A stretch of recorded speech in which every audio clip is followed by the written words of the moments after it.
What's up guys, Coach MANdler here, Team Swole Patrol. I know on Wednesdays we typically do brick shithouse routines, but today I want to answer a question from someone who hollered at me wanting to know how I implement strongman training into my entire training regimen. And the answer to that is there's two real ways that I commonly implement it in. Number one might be as a finisher at the very tail end of my traditional powerlifting slash bodybuilding routines. At the very end, right before I leave the gym, just trying to increase muscular endurance and really functional movement patterns, trying to just really up my GPP, muscularity, and get one last little burst of quality muscular contractions before I take off. And the other is going to be when I'm in more intensive strongman specific type training where I'm working on building strongman strength, if you will, just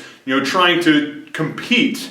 And that's where I'm going to work in actual strongman specific event days. And that's what I want to do for you today. I want to take you through a pretty standard, simple strongman routine that you can implement that will increase your maximal strength, speed and explosiveness, as well as size and overall muscular and strength endurance. So without further ado, let's get started on this. I'll explain throughout why I'm implementing certain things the way I am and how you can implement them as well to get gains in all of the size, strength, explosiveness, and endurance that you're looking for by implementing this kick-ass primal style of training.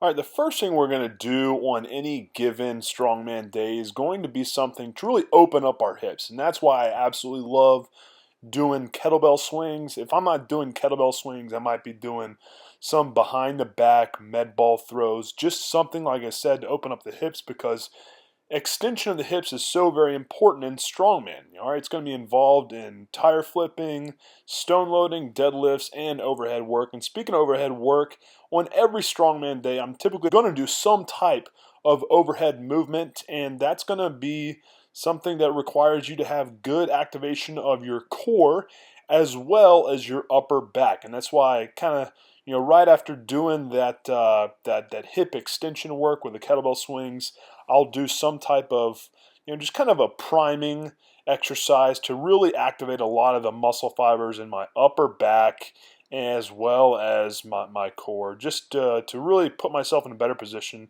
to have all the muscle fibers necessary for my overhead work, which I typically do in the beginning, as it's usually going to be, in my experience, the first event in every competition that you do. Now, that's not to say that I'm going to do overhead as a core movement on my strongman event days every time I do strongman training, but on this particular day I'm doing overhead. On any other day I might do more just heavy deadlifts or fat bar deadlifts, heavy stone loading, something like that as a core movement. And whichever one I'm going to focus mainly on is typically going to be that first one that I do. On days where I am doing overhead work, though, I typically work on kind of heavy submaximal work for reps, whether it be a fat bar or a log.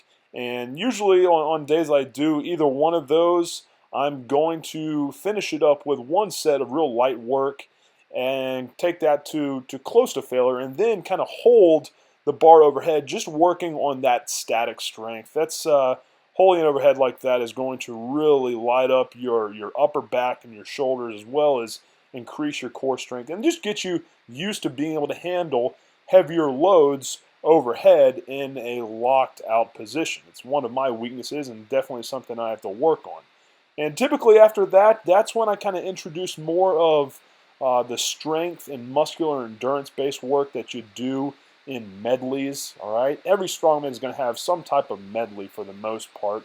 So the easiest way to do that in this particular gym is either just doing a sled medley like this, or kind of like a sled medley with a little bit of either farmer's walks or tire flips in there. Just something to further increase that GPP, that strength and muscular endurance, and overall, as a little side benefit, get your resting metabolic rate up so you're not just building strength and muscular endurance, but also getting a little bit of a fat burning effect too for those that want to look good naked.